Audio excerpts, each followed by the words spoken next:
La Maria Garganter és professora titular a la Universitat Autònoma de Barcelona. Ella treballa, jo penso que la Maria és com plurifacètica, perquè treballa molts temes, va començar amb arquitectura, però en aquests moments està també treballant molt o li interessen molt les qüestions de gènere, també s'ha fixat o posat la seva mirada en aquest món més popular i ha comissariat alguna exposició, l'última Dones de Paraula, que vau poder veure, que vau poder gaudir en el Museu Frederic Marès. I ella ens vindrà a parlar de devoció i festa. Doncs bé, bon dia, gràcies Rosa, i bé, reitero això, l'agraïment a l'hospitalitat del Museu del Barroc i també a la coordinació del Quico Mira el Peix, amb qui més enllà de fer anys que compartim grup de recerca, ara tenim la sort de ser companys a la UAB. A veure, aglutinar aquests dos conceptes, festa i devoció, requereix començar dient que d'alguna manera són aspectes que han estat abordats per la historiografia catalana de l'art des de diferents vessants. Per una banda, tenim estudis que s'han fixat amb les festes de canonització, de beatificació dels sants postridentins. Tenim fins i tot una tesi doctoral dedicada, per exemple, a la canonització de Sant Ramon de Penyafort, etcètera. Així mateix, la qüestió de la devoció inevitablement és un tema, és una qüestió que travessa molts aspectes també de la història de l'art català de l'època del barroc i que s'han tractat des de l'estudi dels retaules, de les confraries, estudis més iconogràfics. Bé, de manera que tot això és per dir-vos que jo no us faré un estat de la qüestió, sinó més aviat una vindicació, perquè precisament penso que la singularitat de les jornades que avui ens convoquen també tenen a veure amb aquesta perspectiva de tractar aquests temes des de l'òptica del segle XXI. I aquí és quan la qüestió de la festa, clar, és un tema que moltes vegades, i això ha passat una mica de forma semblant a la Masia, com comentava la Carmen Arbaez, que són aquelles qüestions que sovint vinculades a l'adjectiu popular o tradicional, i que això ha fet que quedin... Clar, qui ho tracta, això? Els historiadors, com les masies, els arquitectes, els geògrafs, i sovint, de vegades, als historiadors de l'art ens ha costat allò trobar realment el nostre lloc o, si més no, tenir la valentia de reivindicar que la festa pot ser objecte d'estudi de la història de l'art, fins i tot des d'una òptica contemporània. I val a dir això, vull dir que molts estudis sobre la festa en l'actualitat s'han fet des d'un punt de vista més de l'àmbit potser dels folcloristes o també dels historiadors. Però bé, vull dir, el meu objectiu en aquest cas serà aquest, la reivindicació de la festa com a objecte d'estudi també des de l'àmbit de la història de l'art. I aquí poso un primer per què. Això és un quadre que fa referència únicament als treballs de final de grau, hi ha un treball de final de màster, hi ha dues tesis doctorals que s'han fet en l'àmbit de la Universitat Autònoma de Barcelona i des del propi departament. Concretament amb aquest curs 2024 o amb aquest curs passat 2024-2025. Fixeu-vos, 3 treballs de final de grau dedicats a l'estudi de la festa, Dins del màster d'anàlisi i gestió del patrimoni artístic també va haver-hi un treball molt interessant sobre un carnaval gallec molt peculiar. I dins l'àmbit de les tesis doctorals no em circumscric únicament al curs passat, sinó que faig referència d'una tesi que en aquest cas també vaig tenir la sort de poder tutoritzar, que és la del Daniel Vilarrubias Quadras, sobre, en definitiva, la tesi porta aquest títol, que és llarg, però és un magnífic treball sobre la representació de l'alteritat festiva a Catalunya i que de fet és una tesi que s'ha vist concretada amb la publicació en dues parts de quatre volums que penso que la fan una obra de referència i imprescindible per als estudiosos de la festa a Catalunya. Val a dir que Daniel Vilarrubias també és un investigador format en història de l'art, és arxiver de professió i que estic segura que gairebé no m'equivocaria si dic que probablement sigui un dels investigadors més importants sobre la festa a Catalunya en aquest moment. I he posat aquí també la tesi en curs de la Marina Iruela, que aquesta tarda també intervindrà, perquè d'alguna manera és una tesi que fa referència a aquesta qüestió també molt àmplia i molt variada de la devoció i que travessa tants aspectes. Ella, a través d'aquests cultes de la pagesia i de la devoció a Sant Isidre, parla també de festa, en aquest cas, del que van ser les celebracions festives de la canonització de Sant Isidre. I això només és un tastet, i és un tastet allò immediat i recentíssim, de les possibilitats que té l'estudi de la festa també en l'àmbit universitari i especialment des de la història de l'art. Per què la festa pot ser objecte d'estudi en aquest sentit? En primer lloc, perquè d'alguna manera estarem d'acord que la festa és patrimoni, però fixeu-vos que sovint ha quedat, no diré relegada, és una classificació simplement, se la considera patrimoni immaterial. Però sempre diem que aquesta consideració d'allò immaterial és una mica fal·laç, perquè la festa té una materialitat.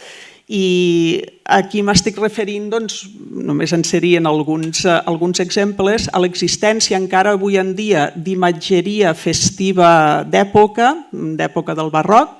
la mulassa de Solsona, aquesta seria la còpia, és la que surt per les festes, però avui dia conserven l'original de finals del segle XVII, a més amb aquesta tipologia tan curiosa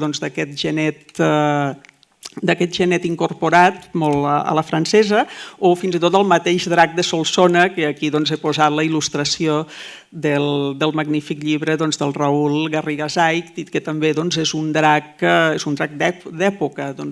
Passa el mateix amb les àligues. Tenim algunes àligues festives que són del segle XVIII, com la de la Bisbal. Es conserva el cap de l'àliga de Cervera. Precisament sobre les àligues, el Daniel Vilarrubias també en va publicar fa 2 anys un llibre imprescindible,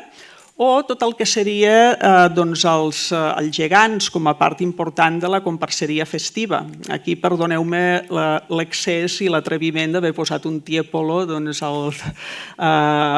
tiepolo de la representació d'Amèrica a la Residence de Würzburg, únicament per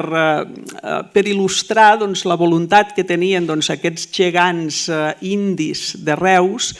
de ser uns gegants que conformessin o que formessin part d'una representació també d'aquestes 4 parts del món i que són uns gegants allò ja una mica de principis del segle XIX, però que s'inscriuen perfectament en el que seria tota aquesta comparseria festiva d'època del barroc. Comparseria que avui, des del nostre present més estricte, sempre també tendim a associar amb aquest magma imprecís de la cultura popular, de la qüestió lúdica, de la festa major, etc. Però que en realitat tota aquesta imatgeria, tota aquesta comparseria tenia una funció ben específica i ben cerimonial vinculada sobretot a la processó del Corpus, que en aquest sentit, el Corpus és una festa d'origen baixmedieval, és una festa que ja té 700 anys, però sí que la concreció, o si més no, l'aspecte, podríem dir, artístic, estètic, allò com la coneixem avui en dia, segurament s'acaba de completar a l'època del barroc. Val a dir que serà a partir del segle XIX que aquesta comparseria o aquesta imatgeria s'anirà apartant d'aquest aspecte més cerimonial. La pròpia església serà reticent a la seva presència a les processons i llavors podríem dir que la dimensió cívica o fins i tot cada cop la rellevància que prendrà l'Ajuntament com a representant de la ciutat s'apropiarà o adoptarà la presència d'aquestes figures. Però bé, en qualsevol cas, imatgeria figures festives que tenen també la seva autoria i que sovint coincidia amb els artífecs que també podien fer retaules, que també podien fer altre tipus d'imatges, sense anar més lluny. I en aquest cas, moltes vegades movent-nos en l'àmbit de l'atribució, perquè també la documentació que permet identificar-ne l'autoria és més exigua. Sense anar més lluny, els gegants del Pi sovint han estat atribuïts a l'autoria de Ramon Amadeu, com també a Valls aquest gegantó negre també ha estat atribuït a Lluís Bonifàs. I aquí he posat una fotografia dels gegants vells de Solsona, aquí hi ha el Jordi París, el Carles Freixas, avui hi ha molta gent que ens acompanya, però bé, el mateix gegant vell de Solsona també s'havia atribuït a l'autoria de Jacint Morató. O sigui que en realitat això, ni que des del nostre punt de vista avui estiguem parlant d'una imatgeria molt subalterna, en realitat formava part de la producció dels mateixos tallers i els mateixos autors que feien altres manifestacions artístiques. Però per què també la festa devocional pot ser considerada o pot ser susceptible de ser estudiada des de la història de l'art? Doncs a veure, la festa en tant que art escènica, per exemple, sense anar més lluny, el nostre departament de l'Autònoma és un departament d'art i musicologia, tot i que sempre reconeixem que amb els companys de musicologia fem una vida completament autònoma i penso que potser ens hauríem de relacionar més o de col·laborar més. Doncs bé, penso que podrien sortir qüestions interessants. Però bé, el que us dic, estem parlant d'arts escèniques, estem parlant d'un tipus de manifestació artística o de manifestació festiva que comporta la transformació de l'espai. I aquí us he posat l'exemple d'aquest carro triomfant del sexenni de Morella, vull dir, allò ultrapassant una mica els límits només del Principat, però també, i aquí ha passat una mica com el Joan, que després hauria posat més imatges, hauria posat altres coses, però us hauria pogut posar exemples de carrers guarnits, etc.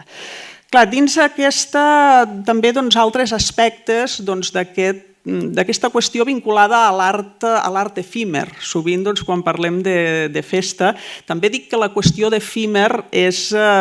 relativa o l'hem de posar entre cometes, perquè uns gegants o una àliga, per molt que estiguin fets amb materials més precaris, tampoc estaven pensats per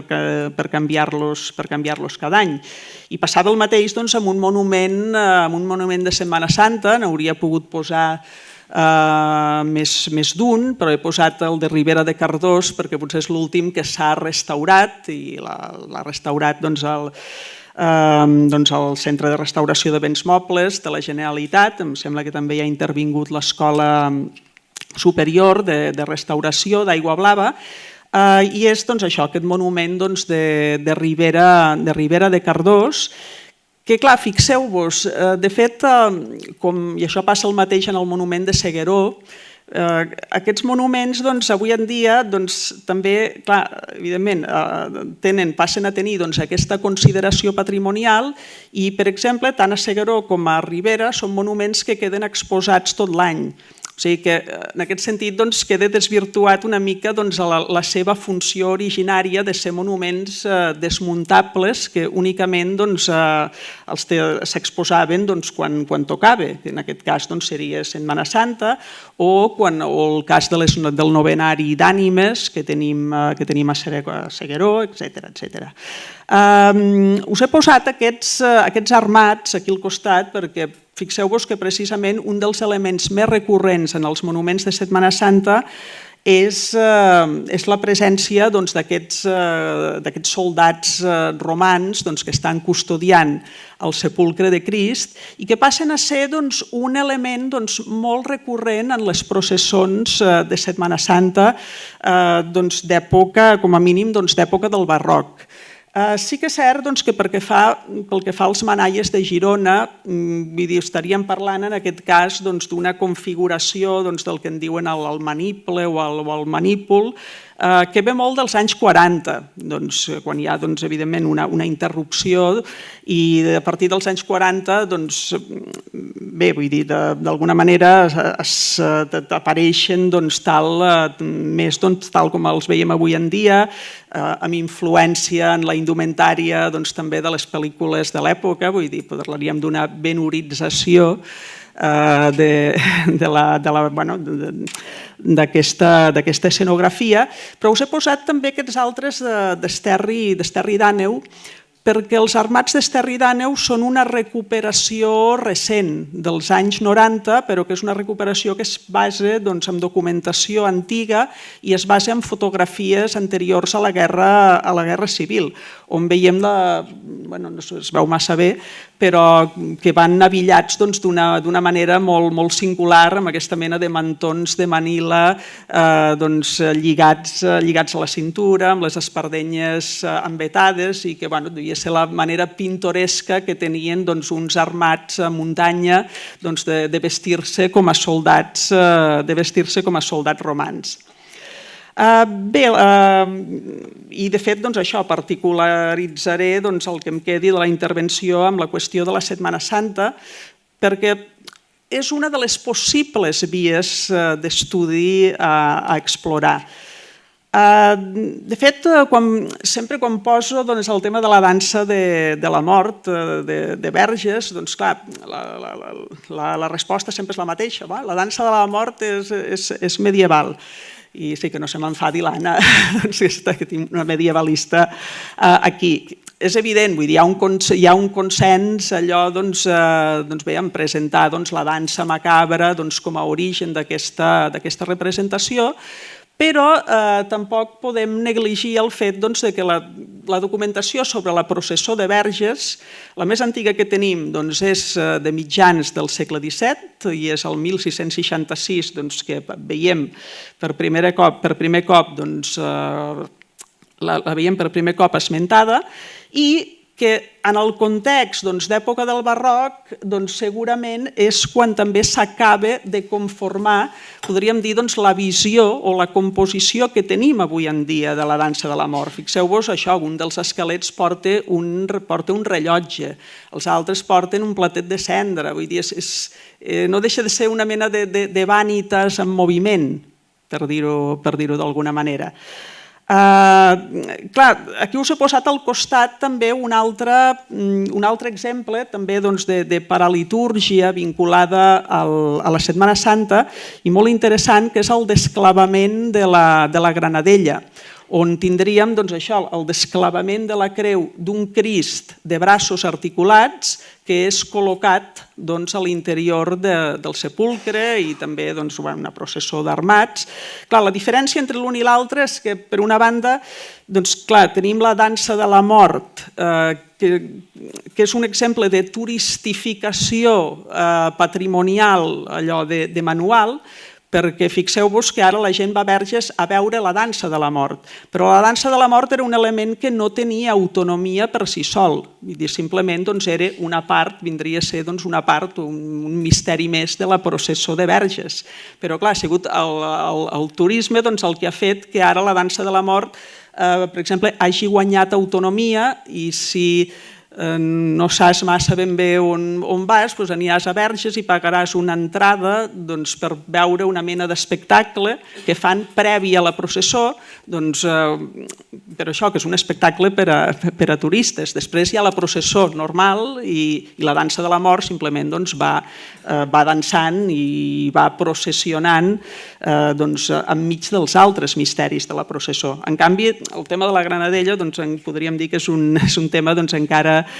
no turistitzat patrimonialment. Altres qüestions vinculades i penso poc estudiades també des del punt de vista de la Setmana Santa, que és la pròpia imatgeria. Sí que és cert que sempre estem amb el mateix, la gran destrucció patrimonial de la Guerra Civil ha fet que s'haguessin perdut molts dels misteris o passos processionals, però encara en tenim alguns d'època. El mateix Agustí Pujol en va fer a Reus, aquí tenim aquests dos de Lluís Bonifàs a Valls, o també conservem en el cas de Barcelona, o si més no parcialment, també dos misteris, que és el nom que reben amb la nomenclatura catalana, podríem dir, els passos de Setmana Santa, que serien el del Revenedors de l'Església del Pi, de Damià Campeny. Estem parlant també d'una cronologia molt tardana, vull dir, de principis del segle XIX, o el de la Santa Espina de Ramon Amadeu. Però bé, l'última part de la meva intervenció precisament la volia dedicar al fet que podem estudiar una festa o una manifestació festiva de caràcter devocional com és la Setmana Santa, no tan sols a partir dels testimonis estrictament conservats o fins i tot de les recuperacions patrimonials que s'han fet o que es puguin fer de la festa en un sentit global, sinó també a partir de les imatges de postguerra. La qüestió del neobarroc en la postguerra ens interessa des de també el Quico Miralpeix també s'hi ha interessat per alguns aspectes. Però, per exemple, aquí us poso el cas d'aquesta imatge de Tarragona, que seria una imatge ja de postguerra, que parteix del fet de ser una imatge més sansulpiciana, podríem dir, més en la línia de les que fabricarà els tallers que fabricaran els tallers d'Olot, amb l'arte cristiano al capdavant. També val a dir que després de la Guerra Civil hi ha alguns escultors que intenten crear, podríem dir, una línia pròpia, potser més noucentista, però que en canvi aquest tipus d'imatgeria en major o menor mesura acaba sucumbint a una certa neobarroquització. Fixeu-vos, és la mateixa imatge, però en la qual la imatge de l'esquerra seria el seu aspecte l'any 41, que és quan surt a processó després de la guerra, i com a imatge nova per primera vegada, però després l'any 62 li posen aquest manto més del tipus manto barroc i fins i tot una mica d'influència andalusa. En aquest sentit, jo penso que és interessant a Catalunya i sobretot pel que fa a l'àrea metropolitana contemplar també una altra variable que és la identitat festiva o el patrimoni festiu que generaran les onades migratòries procedents sobretot del sud de l'estat espanyol a partir dels anys 50. Aquest és un cas molt curiós i us he posat aquí, aquest és el títol d'un treball de final de màster que va tractar molt bé aquesta qüestió, un TFM fet per l'estudiant Àngel Acedo a la Pompeu Fabra, que parlava del cas d'una confraria de murcians, de persones de Múrcia, establerta a Badalona, una confraria dedicada a Jesús Nazareno, que compra un misteri, compra el seu propi pas processional i se'n va a Múrcia a comprar-lo, concretament a Cartagena. I a Cartagena una altra confraria li ven unes imatges de segona mà. Unes imatges de segona mà, vull dir que de fet, clar, fixeu-vos, vull dir que pròpiament amb els retaules i a l'època del barroc aquest comerç de segona mà també estava a l'ordre del dia. Doncs bé, tenim aquestes imatges de segona mà, arriba el Concili Vaticà II i a moltes ciutats els propis sacerdots suprimiran les processons de Setmana Santa i en aquest cas aquesta confraria badalonina sembla ser que se suprimirà i acaben donant aquestes imatges a la parròquia, a la pròpia parròquia de Badalona. A partir de l'any 2000, quan hi ha la possibilitat i la voluntat de recuperar patrimonialment el que seria la processó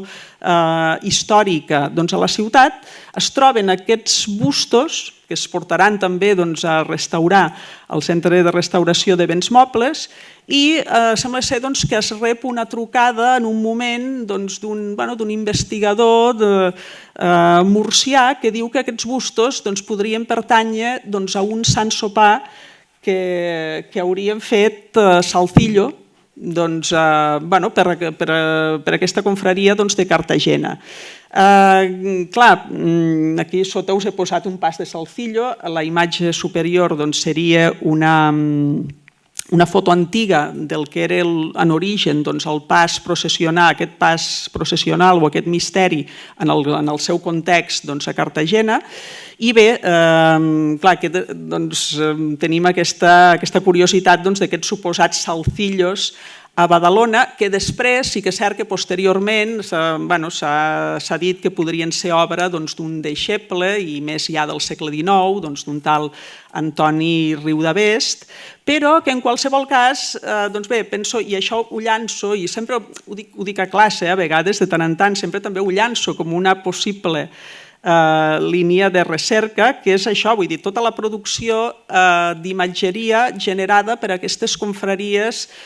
del sud d'Espanya, extremenyes, andaluses, i que d'alguna manera tenen ara la seva seu o bé a Barcelona, com seria aquest cas, i aquí us l'he confrontat amb la recuperació històrica i patrimonial del que seria la processó de la Sang del Pi. I bé, això és curiós perquè també es veu com hi ha com unes certes diferències entre el que seria aquest tipus de processó, entre cometes, més catalana, més processó del silenci, processó més austera, com la que es fa des de la Congregació dels Dolors de Mataró, però que durant el Dijous Sant, mentre la Congregació dels Dolors surt des d'un espai patrimonial del segle XVIII, un dels més interessants de la nostra època del barroc, lloc, doncs en el mateix moment també a Mataró, al barri de Cerdanyola, estan sortint en processó aquestes imatges que són imatges simulacre absolutament de les processons andaluses i concretament de les processons sevillanes. En aquest sentit, l'exemple més palmari és la de l'Hospitalet de Llobregat, que és la cofradia 15+1. No n'explicaré l'origen, però és molt curiós, perquè és una confraria laica, perquè es crea l'any 77 en un moment en el qual l'Església no volia sentir a parlar de fer processons d'aquest tipus. I llavors ells van decidir constituir-se en confraria laica i surten des d'un magatzem i acaben sempre a l'Hospital de la Creu Roja, o sigui, sense presència de l'Església. Clar, tenen 9 misteris, tenen 9 passos processionals i, a més, fets, podríem dir, moltes vegades aquestes confraries de l'àrea metropolitana compren les imatges directament a Andalusia, però aquí, això és una notícia de diari de fa 20 anys, aquestes del 15+1, que són 9, més les de Mataró, són obra d'un imatger de Cornellà. Un senyor que ara, no sé si és viu tindria uns 85 anys, però que és aquest Martín Richarte, i que originari de Jerez de la Frontera s'instal·la a Catalunya als anys 60 i de fet comença a tenir feina perquè aquí hi havia pocs imatgers que treballessin en fusta, en part això, perquè l'Església post-Concili Vaticà II no propiciava aquest tipus d'imatgeria. I bé, i amb això acabaria per dir-vos que aquest patrimoni és un patrimoni viu, és un patrimoni que coexisteix també amb unes formes, podríem dir, més pretèrites d'aquí, però que també s'estan recuperant patrimonialment. Aquí us he posat aquestes imatges perquè aquestes confraries tenen una presència molt activa a les xarxes socials, com la té també encara l'arte cristiano. L'arte cristiano a Olot, que genera un altre tipus d'imatgeria i a més la fa amb pasta de cartró, continua a vegades fins i tot exportant a l'estranger aquest tipus d'imatgeria religiosa. Però bé, ho deixo aquí com a possible via d'estudi per si algú s'hi anima. He de dir que una vegada hi ha una noia de Terrassa que es va animar a fer un treball de final de màster sobre aquesta qüestió, el va fer a la Universitat de Sevilla, però no es va decidir a continuar amb tesi doctoral. No podia ser d'una altra manera si parlem de festa que acabar amb la imatge més recent que vincula festa i devoció. No existeix festa religiosa sense el mite justificador, estem parlant de les festes de la Mercè, i aquesta imatge tan evocadora que ens fa pensar en un retaule, que ens fa pensar en aquest, podríem dir, en aquest món allò espiritual, de fantasia, i que fins i tot era una imatge en moviment, però que per motius obvis i sobretot de temps m'estalviaré o us estalviaré de veure. Moltes gràcies.